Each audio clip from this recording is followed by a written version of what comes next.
Okay, this is my 4th year previewing this race. You know the drill by now. Super Bowl of ultra running, biggest event on the calendar, best athletes in the world.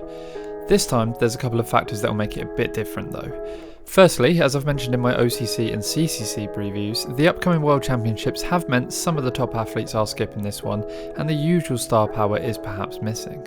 Neither of last year's champions are returning, we haven't got the men's Western States champion, and we're missing some of the most recognisable names in the sport, like Jim Walmsley, Kilian Jornet, Zach Miller or Katie Schide, for example. This field is stacked though, and last year's men's race shows us that athletes no one is talking about beforehand could win this thing.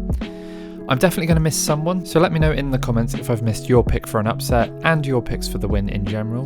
The one benefit of running behind schedule with these previews is that I have an up-to-date forecast, and it's pretty much certain we are going to see a lot of rainfall, perhaps even some snow. And with races going off all week on the same trails, the course is going to be pretty churned up. It will make it very interesting to see who can manage that the best.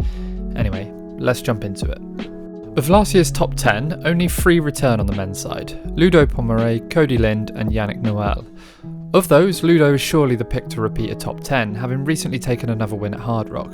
The now 50-year-old is one to keep an eye on in the second half especially, as he usually moves up into the top 10 from as far back as 50th at halfway. We do have last year's CCC champion lining up though. Hayden Hawkes hasn't had the year he would have liked, having to pull out of Western States with an injury, but he's twice won CCC and is probably USA's number 2 behind Jim, and has a career full of incredible results. American men do usually take a few goes to get this one right though, and with a DNF in 2019, he'll be hoping it goes much better this time. Someone who's got it right more times than anyone else is 4-time winner Francois Dehane, but with recent focus on races like TDG and longer FKTs, I wasn't sure we'd see him line up here again, and I'm not totally sure how he'll do against some of the fastest guys in the sport. What he does have though is experience, and in tricky conditions that will be even more valuable.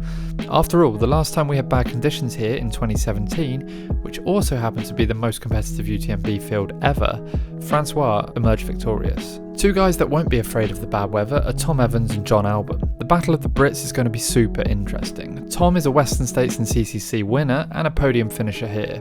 He has far more 100-mile experience than John, but struggled with fueling issues the last couple of years and has had an injury hit start to the season. John has won OCC and CCC and is having a pretty good season, finishing second to Caleb Olsen at Trans Gran Canaria before winning the UTS 100k here in the UK. They'll both feel at home in the rain, but John in particular is one of the world's best on technical terrain, with podium finishes at races like Zagama, so as the trail gets slippy and treacherous, John's strengths will come into play. Despite his relative lack of experience at the distance, I think I'm picking John to win this particular battle, which will probably then put him right up there overall. While we're on Britwatch, it'll also be really interesting to see where Josh Wade and Tom Joly end up, especially if there's high attrition amongst the favourites. Ben Demon has been labelled a dark horse the last couple of years here, with many tipping him to have a breakout performance. He hasn't lived up to that hype though, DNFing 2 years in a row, but this time I really think it could be his year. He followed up last year's disappointment with a 3rd place at Diagonal de Fou, and recently won and broke the course record at Lavaredo. Reading his Substack, which I'd recommend checking out, he definitely seems in a really good place this year, and I'm backing him for a podium finish. Along with Ben and Hayden, the other Americans to keep an eye on are Rod Farvard, Dakota Jones, Stephen Kirsch and Jeff McGavero. Jeff is one of only 2 elite men doing the Western States UTMB double, New Zealand's Dan Jones being the other. It's a double that's proved almost impossible in the past, at least on the men's side, so I'm not sure either of them is going to have a good day, but something about Jeff makes me think he could pull it off and at least make the top 10. Some of the other top European contenders are previous podium finishers Germain Grangier and Miguel Heras, CCC winner Thibaut Garivier and Hard Rock champion Aurélien Dunon-Palais. On the women's side, it's hard to look past Courtney Dauwalter. I think her DNF earlier this year at Cocodona has planted a seed of doubt for some people, but Courtney is the GOAT. She's still undefeated in races she's finished since 2018, so if she makes it around the loop, I'm certain she wins this thing. She'll also be looking to take back her course record after Katie Schide broke it last year, so Courtney versus the clock may end up being the main battle on the women's side. Her Cocodona went sideways after the bad weather rolled in though, so the conditions could open the door for someone else. Of the other contenders, Ruth Croft seems the most likely to cause an upset. Last year's second place finisher stormed through the second half of this race, looking really strong in the latter stages, but left too much of a gap to make up and will want to keep the leader much closer this year if she wants to go one better.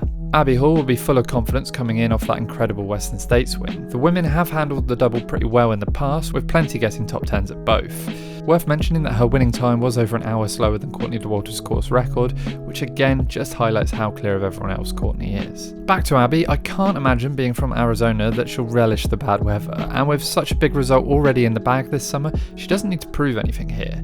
If she does grit it out, then she's got the talent to land on the podium, but I'm leaving her off my picks. The others doing the Western States UTMB double will both be looking to bounce back from disappointing days at States. Emily Horgood slipping down to 10th, her worst finish there, and Heather Jackson DNFing. Not to keep banging on about the conditions, but Heather has struggled on technical terrain in the past, so the weather will definitely make things difficult for her. Emily finished 6th here last year and always handles the double pretty well.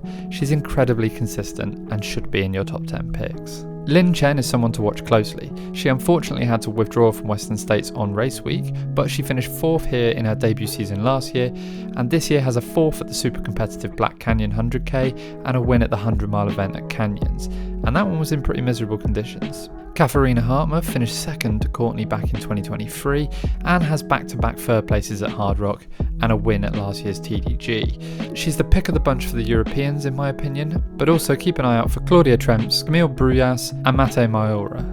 Lucy Bartholomew and Emma Stewart are the final two I wanted to mention. Both are well capable of a top 10 finish, Lucy in particular coming in off back-to-back 10th place finishes. That's it for my UTMB preview. I'll quickly run you through my picks. On the men's side, I'm going to back one of the Brits. I'm going John Albon to excel in tricky conditions and complete the UTMB World Finals set. Ben Deeman running a close second, and Ludo working his way up onto the podium as we start to see some carnage in the second half.